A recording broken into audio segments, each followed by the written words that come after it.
have been conclusively, utterly discredited. But I'll deal with the remaining claim. Is it moral, again I can only do Christianity this evening, is it moral to believe that your sins, yours and mine, ladies and gentlemen, brothers and sisters, can be forgiven by the punishment of another person? Is it ethical to believe that? I would submit that the doctrine of vicarious redemption by human sacrifice is utterly immoral.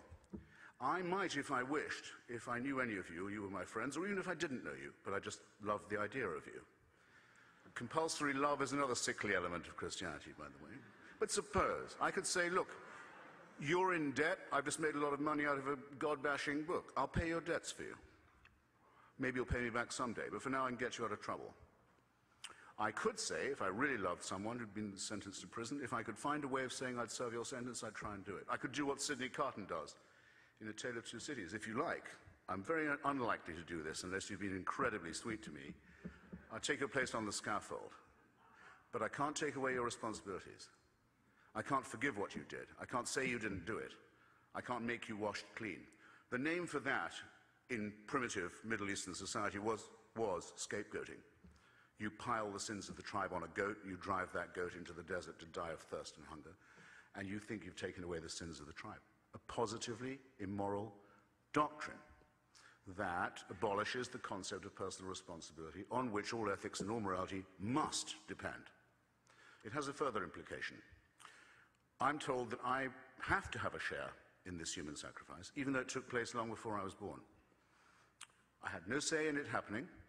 I wasn't consulted about it. Had I been present, I would have been bound to do my best to stop the public torture and execution of an eccentric preacher. I would do the same even now. No, I'm implicated in it. I myself drove in the nails. I was present at Calvary. It confirms the original filthy sin in which I was conceived and born, the sin of Adam in Genesis. Again, this may sound a mad belief, but it is the Christian belief. Well, it's here that we find something very sinister about monotheism and about religious practice in general. It is incipiently, at least, and I think often explicitly, totalitarian. I have no say in this. I am born under a celestial dictatorship which I could not have had any hand in choosing. I don't put myself under its government. I am told that it can watch me while I sleep. I'm told that it can convict me of, here's the definition of totalitarianism, thought crime. For what I think, I may be convicted and condemned. And that if I commit a right action, it's only to evade this punishment. And if I commit a wrong action, I'm going to be caught up not just with punishment in life for what I've done, which often follows axiomatically, but even after I'm dead. In the Old Testament, gruesome as it is, recommending as it is of genocide, racism, tribalism, slavery, genital mutilation, the displacement and destruction of others, terrible as the Old Testament gods are, they don't promise to punish the dead. There's no talk of torturing you after the earth has closed over the Amalekites. Only till when gentle Jesus, meek and mild, makes his appearance, are those who won't accept the message told they must depart into everlasting fire. Is this morality?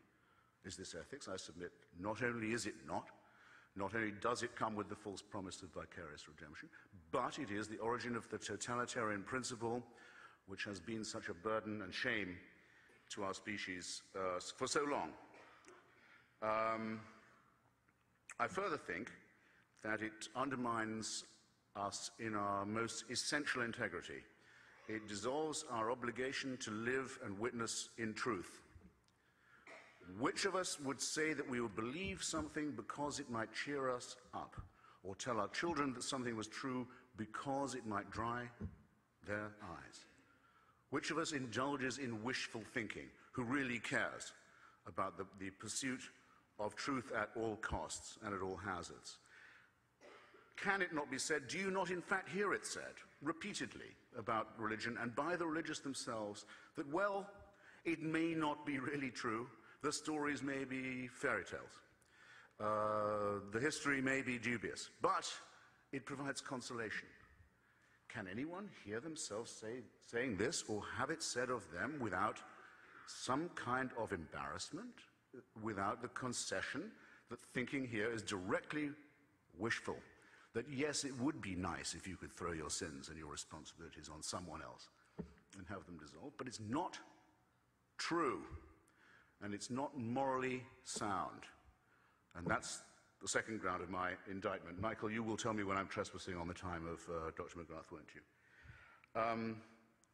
On our integrity, our basic integrity in knowing right from wrong and being able to choose the right action over a wrong one, I think one must repudiate the claim that one doesn't have this moral discrimination innately, that no, it must come only from the agency of a celestial dictatorship, which one must love and simultaneously fear.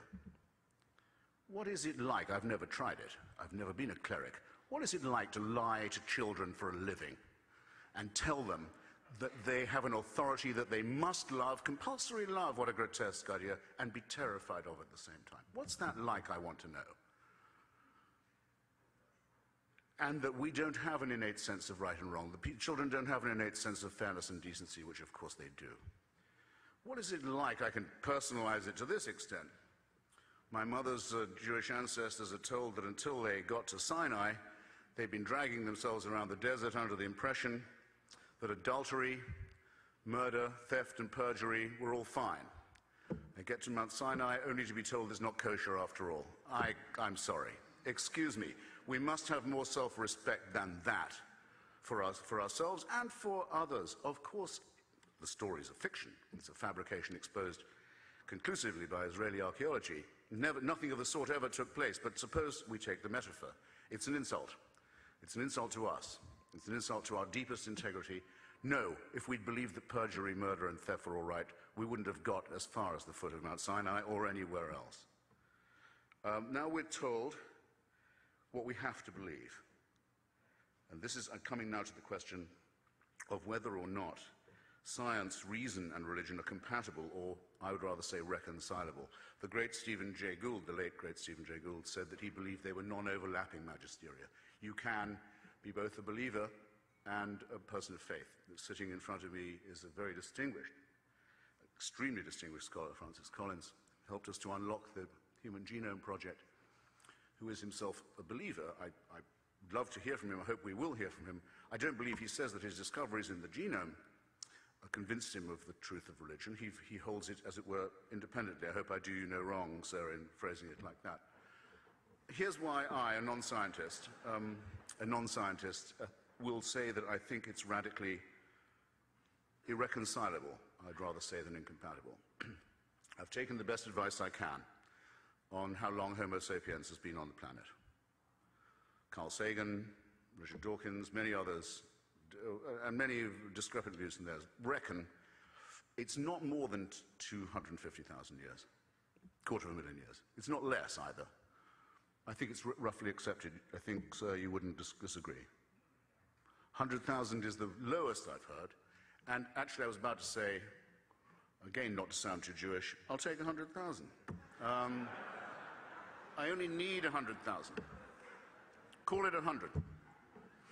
For 100,000 years, Homo sapiens was born, usually, not usually, but very often, dying in the process or killing its mother in the process. Life expectancy probably not much more than 20, 25 years. Dying probably of the teeth after that, very agonizingly, near to the brain as they are, or of hunger, or of microorganisms that they didn't know existed, or of events such as volcanic or tsunami or earthquake types that would have been wholly terrifying and mysterious, as well as some turf wars over women, land, property, food, other matters. You can fill in, imagine it for yourself, what the first few tens of thousands of years were like. And we like to think, learning a little bit in the process, and certainly having gods all the way, worshipping bears fairly early on, I can sort of see why. Sometimes worshipping other human beings, big mistake. I'm coming back to that if I have time. This and that and the other thing. But exponentially perhaps improving, though in some areas of the world very nearly completely dying out, and a bitter struggle all along. Call it 100,000 years. According to the Christian faith, heaven watches this with folded arms for 98,000 years and then decides it's time to intervene. And the best way of doing that would be a human sacrifice in primitive Palestine, where the news would take so long to spread that it still hasn't penetrated very large parts of the world. And that would be our redemption of the human species. Now, I submit to you, ladies and gentlemen, that that is what I've just said, which you must believe to believe the Christian revelation, is not possible to believe, as well as not decent to believe. Why is it not possible? Because a virgin birth is more likely than that. A resurrection is more likely than that. And because if it was true, it would have two further implications. It would have to mean that the designer of this plan was unbelievably lazy and inept, or unbelievably callous and cruel and indifferent and capricious. And that is the case with every argument for design and every argument for revelation and intervention that has ever been made.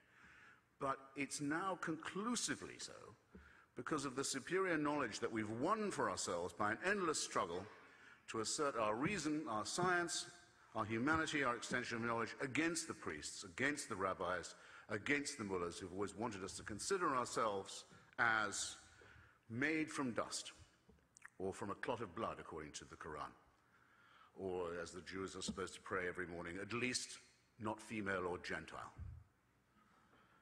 And here's my final point, because I think it's coming to it. The final insult that religion delivers to us, the final poison it injects into our system. It appeals both to our meanness, our self-centeredness, and our solipsism, and to our masochism. In other words, it's sadomasochistic. I'll put it like this. You're a clot of blood, you're a piece of mud, you're lucky to be alive. God fashioned you for his convenience, even though you're born in filth and sin.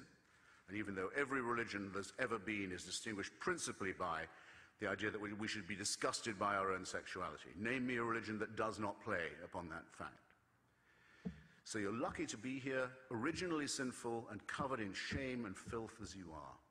You're a wretched creature. But take heart. The universe is designed with you in mind. And heaven has a plan for you. Ladies and gentlemen, I close by saying, I can't believe there is a thinking person here who does not realize that our species would begin to grow to something like its full height if it left this childishness behind, if it emancipated itself from this sinister, childish nonsense. And I now commit you to the good Dr. Mcgrath. Thank you.